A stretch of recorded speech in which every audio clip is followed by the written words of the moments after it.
I always thought Nolan and I had the perfect marriage. 10 years together, 2 beautiful kids, a home we built with our own hands, brick by brick, dream by dream.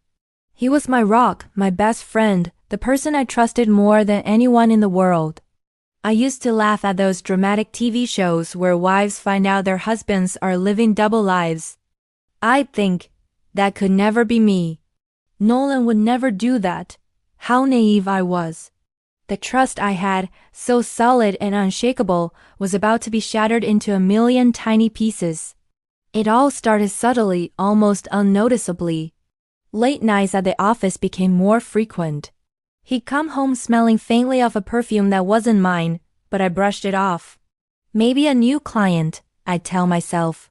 He started guarding his phone like it held state secrets.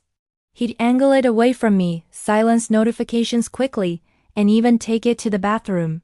When I asked him about it, he'd just laugh it off, saying it was work stress and he didn't want to bother me. I wanted to believe him. I really did. I convinced myself I was being paranoid, that 10 years of love and commitment couldn't just vanish into thin air, but the red flags kept piling up. There were unexplained credit card charges, dinners at fancy restaurants I'd never been to, a jewelry store purchase he claimed was a surprise for a colleague's retirement. His stories were getting more elaborate, more tangled. He became distant, emotionally unavailable. Our conversations, once filled with laughter and shared dreams, were now just logistical exchanges about the kids' schedules and who was paying which bill. The man I married was disappearing before my very eyes, replaced by a stranger who shared his face. The warmth in his eyes was gone, replaced by a guarded coldness. The breaking point came on a Tuesday afternoon. Nolan was in the shower, and his phone, which he usually kept glued to his side, was on the nightstand. It buzzed. A message popped up on the lock screen. It wasn't the content of the message that made my heart stop. It was the name. Jessica, with a little heart emoji next to it. The message read, "Can't stop thinking about last night. You're amazing." My blood ran cold. It felt like the floor had dropped out from under me. I stood there, frozen, staring at the screen. Jessica. Who was Jessica? My mind raced through every possibility, trying to find a logical, innocent explanation. Maybe it was a work thing, a joke? But the heart emoji, the last night, there was no denying what it meant. My hands were shaking so badly I could barely hold the phone.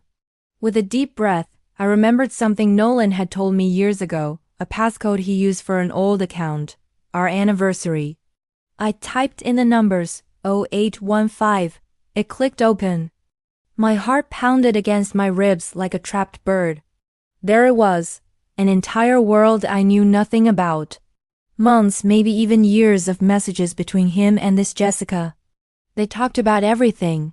Their secret meetings, their inside jokes, their plans for the future. A future that didn't include me or our children. I scrolled through photos. Pictures of them at a beach I'd always wanted to visit, him smiling wider than I'd seen him smile in years. A selfie of them in a hotel room, his arm wrapped around her, both of them looking blissfully happy. Each picture was a dagger to my heart. He had bought her the exact necklace he told me was for a colleague. He had taken her to our favorite restaurant on my birthday, while I sat at home waiting for him to finish a late meeting. He had written her poetry, the same way he used to write for me when we were first dating. He called her, my everything, the same pet name he used for me. I felt a wave of nausea wash over me. I wasn't just heartbroken. I was erased. It was like our entire life together was a lie, a performance he was putting on while his real life was happening with someone else. The man I had shared a bed with, raised children with, and planned a future with was a complete stranger. Every memory we had was now tainted.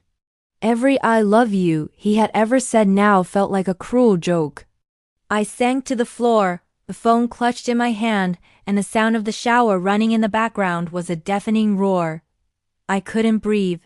The pain was physical, a crushing weight on my chest. When he walked out of the bathroom, wrapped in a towel, humming a cheerful tune, he saw me on the floor. The smile on his face vanished when he saw his phone in my hand. He didn't have to ask, he knew. The silence in that room was the loudest thing I'd ever heard. His face went pale, his eyes darting between me and the phone, searching for words that weren't there. For a moment, I saw a flash of panic, of fear. But it was quickly replaced by a cold resignation. The fight had gone out of him before it even began. "Brielle," he started, his voice barely a whisper. I just looked at him, my eyes filled with a decade of betrayed love. I couldn't speak. What was there to say? I had trusted him completely. I had given him my whole heart, my whole life. And he had taken it, trampled on it, and given pieces of it away to someone else. The perfect picture of our life together was now just a pile of ashes at my feet. I knew in that moment, nothing would ever be the same again. My marriage was over. The man I loved was gone. And I had to figure out how to pick up the pieces of my shattered life, not just for myself but for our children. The journey ahead was going to be the hardest of my life, but I knew I had to be strong. The first step was standing up, and I did. Thank you for listening to my story. If you've been through something similar, know that you are not alone, and there is light on the other side of this darkness. Please consider subscribing for more stories about navigating life's toughest challenges. Your support means the world.